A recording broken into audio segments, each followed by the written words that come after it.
All of us reach a point in time where we are depleted and need to somehow find a way to reignite the fire within. But how do we spark that flame? Welcome to Reignite Resilience, where we will venture into the heart of the human spirit. We'll discuss the art of reigniting our passion and strategies to stoke our enthusiasm. And now, here are your hosts, Natalie Davis and Pamela Cass.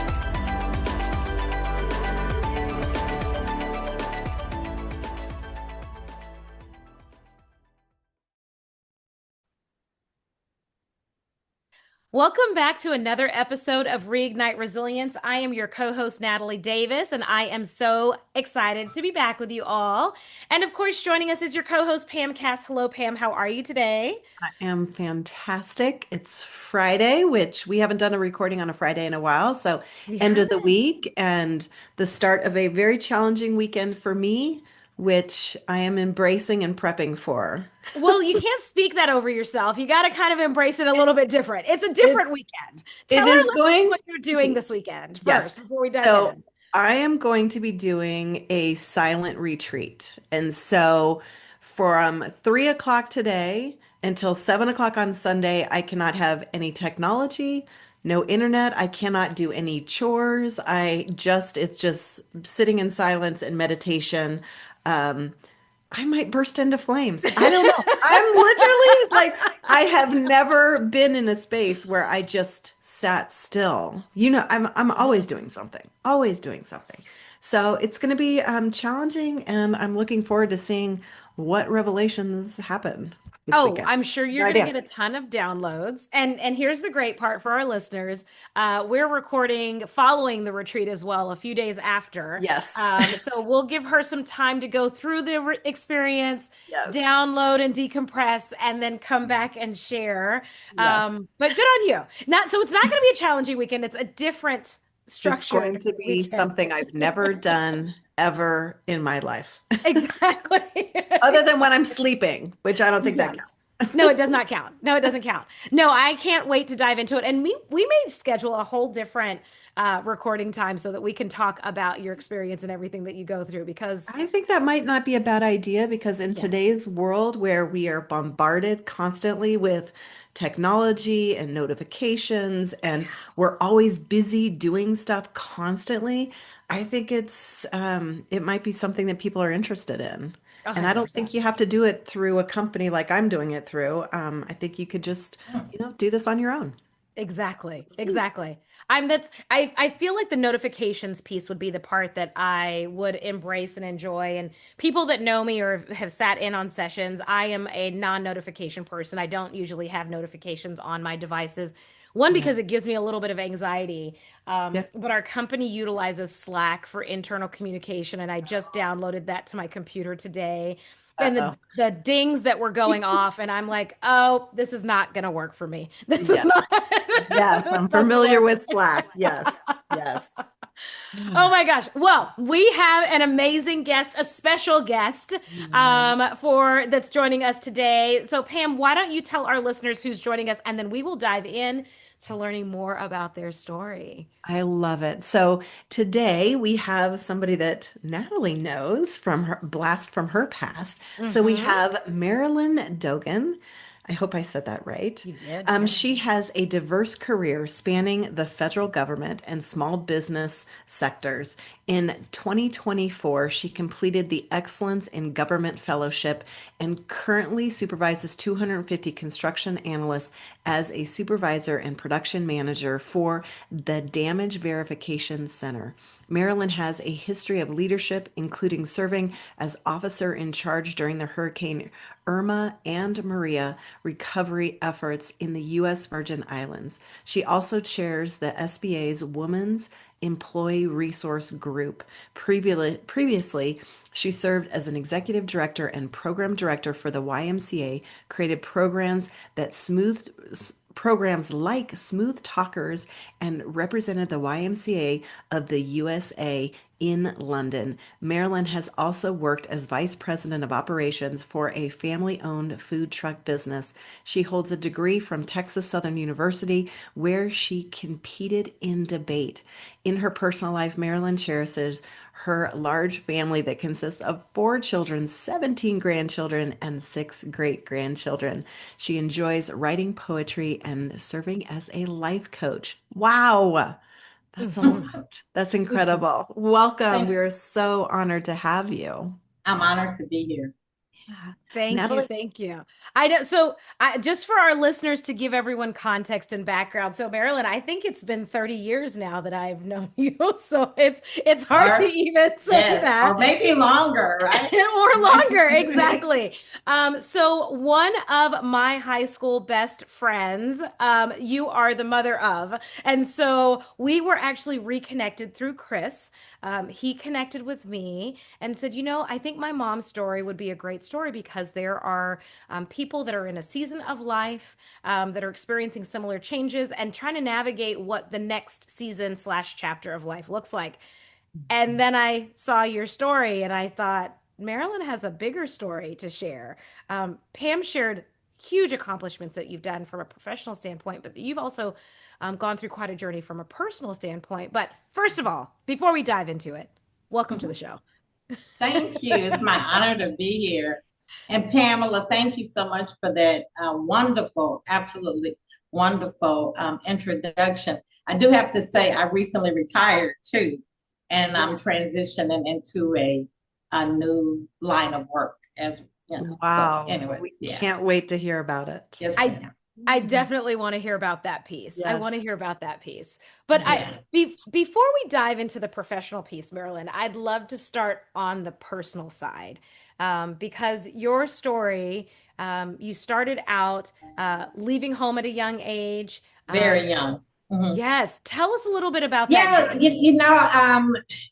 a lot of families, where you end up is not really where you began. So, my family structure, early on was very dysfunctional. I had a father that was alcoholic and an abuser. And, in any way that you would say this abuse, that abuse, he pretty much covered all of it. So, my mother, divorced him with 5 children in tow. And so she had to figure it out real quick how to make things happen. And so I would say that my mother was a good example of a resilient woman, as well as my grandmother, because out of that divorce, she moved back to Louisiana and built a brand new home, became a supervisor for the telephone company, and began the process of raising us up. But I'm gonna tell you, if you don't get help for your scars early on, you're gonna find yourself in a position where no matter how great things are working out, you'll find a way to sabotage that. Or maybe not even say sabotage it, but go back to that place of dysfunction again. And so by the time I was 16, I was pregnant. And I was like, oh my goodness, how did this happen? Thinking that I was doing the things that, were precautionary, but at my young age, I really should not have even been engaging in those type of activities where I became pregnant. But at 16, I became pregnant. My mother felt the best solution for me would be to go and stay at an unwed mother's home and give the baby up for adoption. She didn't want to have the responsibility. I mean, she raised 5, now here we're bringing more in. She was like, that's not going to work for me. So by this time, my father became sober, went to Alcoholics Anonymous, redid his life. And he's like, listen, I want to be active in you guys' life. I'm sorry for the person I was before. Let's get back together and make it work. And I was like, Mom, don't do that. That ain't the answer. He might not drink, but he's still the same guy. I mean, he was a cheater. He was way more than just alcohol. Don't go back to him. So she was like, well, maybe. And so he was living in California. He came down. He was like, oh my God, you're so cute, pregnant. You look like your mom when she was pregnant with you. And can't wait for you guys to all join me in California. Well, he picks up my siblings, brings them to California. Me and my mom stay back. I give the baby up for adoption, fly into LAX. He picks us up and he's like, where's the baby? And I was like, gave the baby up for adoption. You gave the baby up for, I'm thinking my parents are touching base, but I should have known they've been divorced for all these years of like they didn't communicate back then, certainly. So it became for me a unworkable situation. Every time I would try to do anything, oh, you're the person that gave your kid up, right? What do you mean you want to participate in this? So I just decided, I told him, I was like, would you mind if I take the things that you bought? Because I'm leaving. I'm not going to live my life and you constantly telling me my mistakes. I have to have a new beginning. So I'm leaving. I'm leaving not this Friday, but next. Would you mind if I take the clothes? Oh, you can take all your stuff. I was like, perfect. So I'm packing up all my stuff at the front door. I'm still going to school and stuff. And my sister's like, what are you doing? I was like, y'all could stay in this dysfunction. There's got to be something better. And so I had made friends with a young couple and I ended up moving in with them. And then I got connected with another family that kind of befriended me. They weren't good people. But for me, they were good enough. And I ended up moving in with them. And then my dad gets out the service. He wants me to come back home. And I'm like, I'm not coming back home, you know? And he goes to the people, he says, I'm going to call the FBI and say you kidnapped my daughter if you don't send her back immediately. And these guys are street pharmacists, if you know what I mean. And they were like, girl, you got to go. Your dad's about to put the heat on us. You got to go. And I said, okay, I'll leave. I'll leave this Friday. They went out for a family reunion and I didn't go back. I broke into their house. I got arrested by the police. I was pregnant again. And I was like, oh my goodness, I just keep making these mistakes. And so they took me to San Diego and they said, what's your name? I said, I can't remember my name because now I'm 17. And in a few months, I'm about to be 18. They were like, you don't know your name? I was like, absolutely. I have amnesia. I don't know my name. I said, but I think I turned 18 in December. I said, that's all I remember. They was like, fine. Anonymous, put her in the, in the room. And it was a clean facility. And I was like, I can do this for 4 months. And then they have to let me out. So end up staying there. First day we get out and I make her friend. And this girl's like, oh, you're so cute. I was like, thank you. You're cute too. And we become friends. And I was like, girl, what's going on? They had a guy that was hitting his head against the pole. I was like, what's wrong with him? She was like, bro, he killed his whole family. What? She was like, yeah, he was 13. He stabbed his mama. I was like, oh my goodness. Then we go a little bit further. She's like, you see that guy? He burned his grandmother while she was sleeping. So then I quickly realized these were real criminals and certainly no place for me. So when we came in from being in the yard, I was like, I remember my name. My name is Marilyn Dogan, and this is my parents. I was like, as a matter of fact, my aunt is in Compton. She's a nun. Call her. She will come and get me. I was like, I don't want to be here anymore. Yes. So they call my aunt and she comes over and I was like, oh my God, thank you, Sister Agnes, for coming. I was like, could you please get me out of here? Because, my parents are on their way back home to Louisiana to start the family business.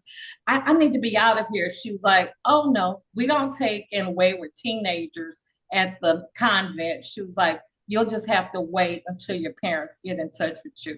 I was like, oh no. So she leaves, but maybe in 24 hours, they contact my grandmother. My grandmother buys me a bus ticket and they call me on the PA system. It's like, Marilyn Dogan, come to the front desk. You are free to go. So I was shooting a game of pool at the time and it was like, they're calling you. And I was like, well, I'm gonna finish my game before I go. I'm not coming back. So anyways, I ended up catching the bus to Louisiana. Our family do start this business. It's with Trucking Chef, and it's a fleet of trucks, food trucks. This was the first time that type of industry actually hit the, coastal Louisiana. My dad's business became so successful that the Governor actually donated a day for him, Governor Trent at the time. We had a multi-million-dollar business, was really doing great, but my dad had not changed his stripes. I mean, he wasn't drinking, but he was still kind of cruel, and just to be fair to him, his father was killed when he was 3 years old in front of him. So, when you have trauma, that's what I'm saying, when you have trauma, you have to get it addressed. So my turning point for me is when I went to what's called the Landmark Forum. I don't know if you guys ever heard of that course, but the Landmark Forum helps you to take your life as a filing cabinet and take the things that need to be in your future and helps you to put it out there. Takes the things from your past that keeps you on this downward spiral, file them away once and for all. And then you can create, in the moment, you can create a future that would light you up and just make you understand what you were really put here for. It was some time before I had that revelation. So, for a good while there, I was really like just making bad decisions and ended up with a husband that was abusive to me. Why? Because my father was abusive. And what you'll notice in a lot of women, or even maybe men too, whatever your original relationship is with your parents or whoever raised you, you'll notice that you'll start replicating that, even if it's a messed up situation. Like you'll say to yourself, well, why would you think that? Because it's subliminal. It's like it fuels you, but it fuels you in the wrong way. So, I was in a relationship that I said I never would be in a relationship with a man that hit me. Well, I ended up with a guy that not only he kicked me in my stomach when I was pregnant with my son. So I had twins, and then I got pregnant again for my son, Chris, and almost had a miscarriage. Go to the doctor, and he says, oh, you're threatening a miscarriage. I see you already have twins at home. Would you like to abort the pregnancy? I was like, did my husband call you? I was like, I want my baby. And when I tell you, I could not picture my life without my son. But again, I said, I have to get my life together because I have 3 other people dependent on me. Besides that, I want to reunite with my son that I gave away for adoption. So I strike out by myself. I divorced my loser husband, who also was an alcoholic, went to carpenter school. I was the first Black woman to attend carpenter school in Houston, Texas. Did that for a number of years. My dad became ill. I went back and became vice president of operations for his business. We ended up selling the business, but that experience gave me great management skills. Like, how do you negotiate contracts? How do you motivate employees? We had a fleet of trucks. Being dependable was something that, you could not do that. Once you miss your route, you miss your sales. Once you miss your sales, you miss your business. So, it gave me all of these tools that when I finally became an employee for the Small Business Administration and the YMCA, see, I already had the management skills. So a lot of times the adversities in our life fuels what God has in store for us later down the road. Do you see it at the time? Certainly not. But I have 17 grandchildren. Every mistake they make, I understand. Like there's nothing that they could do that I'd be like, you did what? Because I did it all. I did it all. I recovered. I still had a bright future. I've at this time in my life, I have 3 homes. I have a house in Atlanta. I'm at my house right now in Port Arthur, getting my daughter situated. And I have a beautiful home in Arlington, Texas, with a swimming pool in the backyard. I have a little putt-putt golf for the kids to come and play. Now, was that a predictable result for me when I was 16, 17, found myself locked up? No, that was not predictable for me. And then after that, what was predictable? I never thought that I would be an executive director of a YMCA and charting the future of young kids that had similar backgrounds to me. I was the program director of the YMCA in Third Ward. I served a very underprivileged group. You know, the guy that was killed, Floyd, the policeman, he came to my Y. I gave him a scholarship so he could play basketball. So God has provided me lots of opportunities to deposit into young people, and I just don't take it lightly. I just think that what needs to happen when a person has a trauma, they have to, number one, not pretend it didn't happen. It did happen, so what? It happened. Right. What are you going to do with that story? What are you going to do with that experience? Are you going to down the vine? Or are you going to take that and say, what else can I do? For me, I find myself being a very compassionate person. So I use my previous experience as an opportunity to get people, you know, like there's like, I'm so ashamed. Don't be ashamed. What happened? Girl, I had my first baby when I was 17. I said, I had mine when I was 16. I was like, girl, by the time I was 17, I was having twins. By the time I was 20, I had 4 kids and didn't know what one of them was. So listen, God takes our mistakes and makes them into a masterpiece. You know, my greatest prayer was that I could reunite with my son that I gave away. And when you give a kid up for adoption, the era that I gave my kid, you sign away your parental rights, and there is no coming back. You don't come back and say, oh, I think I made a mistake, and could I talk to the parents, or could I? No, everything is sealed, like it's SOS. So I was like, dog, you know, how can I do this? I have these other 3. I had Chantel, Danielle, and my son, Chris, but it was still like a yearning inside of me. What happened to this boy? So I went back to Catholic Social Services, you know, not trying to say anything negative about them, but they were the ones that handled the adoption. And I went back and I said, listen, I gave a kid away years ago. You guys handled it. Could you give me some information about this? Like, where is he? They was like, no, we can't tell you where he is. I said, well, could you reach out to the adoptive parents and see if they would be amenable to that? They said, no, we don't do that, but we can give you some background information. We have a file. I said, okay, that works for me. So they pull out the file. They said, oh, he was adopted by parents that really wanted a son. I was like, really? They said, yeah, they had one daughter, and the woman had 3 miscarriages. I was like, wow. She said, and they had been praying and praying for a son. And when they adopted your son, they adopted a little girl so he would have a playmate or a sibling to grow up with. I was like, that was so thoughtful, you know? And so, and their older daughter was 16 years older than my son. So the age gap made her very influential also in his life. The parents were both educators. One was a principal, one was a teacher.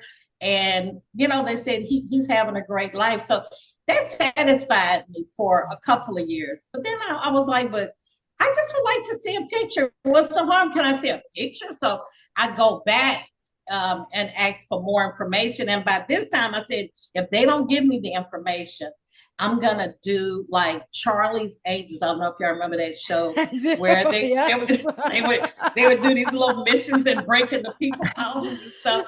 And I told my brother, I said, listen, if they don't give me the information, we're gonna break in. I'm gonna scope it out when I go, and then we'll just like come in through the air conditioner vent or something. I was like, and we'll get the information. Don't worry. So I go back and I meet with the lady, and I said, ma'am, I really want to know what happened to my son. I know you gave me some background information, but I really need a little bit more. She says, ma'am, by law, I can't tell you anything. I'm just so sorry. I was like, wow. So then maybe 2 seconds later, somebody knocks at her door and they said, we need to see you immediately. So she leaves and leaves the file on her desk. So then I hurry up, I turn the file around. Perfect Charlie's Angel moment. Totally. I turn around the file, it says Leroy Aaron, and I turn the file back, and then she comes back, and I was like, you know what? I don't want to pretend to compromise a position. Thank you so much.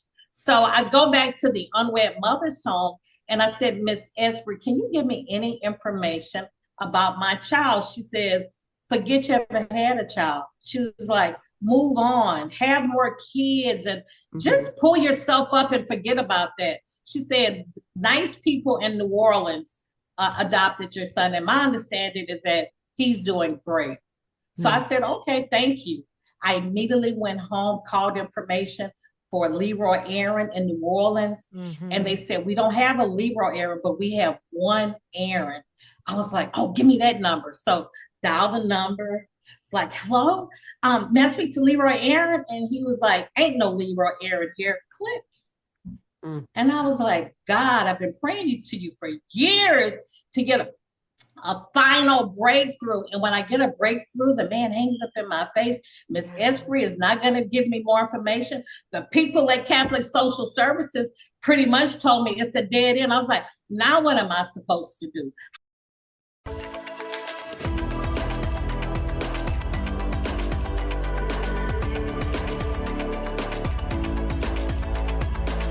Thank you for joining us today on the Reignite Resilience podcast. We hope you had some aha moments and learned a few new real-life ideas to fuel the flames of passion. Please subscribe on your favorite streaming platform, like or download your favorite episodes, and of course, share with your friends and family. We look forward to seeing you again next time on Reignite Resilience.